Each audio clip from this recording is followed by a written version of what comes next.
আর পানি সেচ করার কাজ শুরু করা হয়। কিন্তু অবাক করা ঘটনা, পানি সেচ করা হচ্ছে ঠিকই, কিন্তু পুকুরে পানি একটুও কমছে না।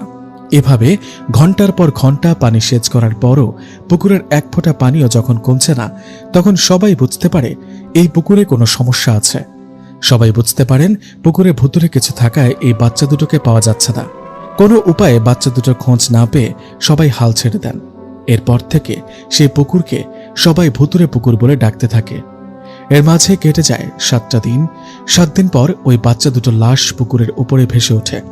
বাচ্চা দুটো লাশ পাওয়ায় গ্রামে নেমে আসে শোকের ছায়া। এরপর থেকে অনেকেই পুকুরটিকে এড়িয়ে চলত। মাঝে মধ্যে কেউ সাহস করে পুকুরে গোসল করতে নামলেই তাকে আর খুঁজে পাওয়া যেত না। কয়েকদিন পর পাওয়া যেত তার মৃত লাশ। এরকম করে সেই পুকুরে পড়ে মারা গেছে অনেক বাচ্চা, যুবক ছেলে, এমনকি বৃদ্ধ লোকও।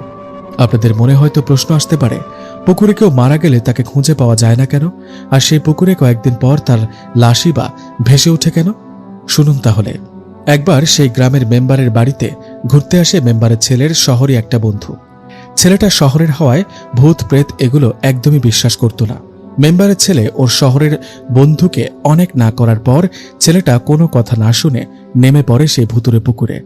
পুকুরে নেমে গোসল করার এক সময় হঠাৎ করে ছেলেটা পানিতে ডুবে যায়। মনে হলো পানির নিচ থেকে কেউ হ্যাঁচকা টান দিয়ে পানির নিচে টেনে নিয়ে গেছে। এই দৃশ্য আবার পুকুরের ওপর থেকে মেম্বারের ছেলে দেখে চিৎকার করতে থাকে। মেম্বারের ছেলের চিৎকারে আশেপাশে অনেক দৌড়ে আসে আর সব ঘটনা শোনে। মেম্বারের ছেলের মুখে ঘটনা শুনে সবাই বলতে থাকে, হায় হায়, তুমি জানো না এটা ভুতুরে পুকুর? এখানে কেউ গোসল করতে নামলে তাকে ফিরে পাওয়া যায় না।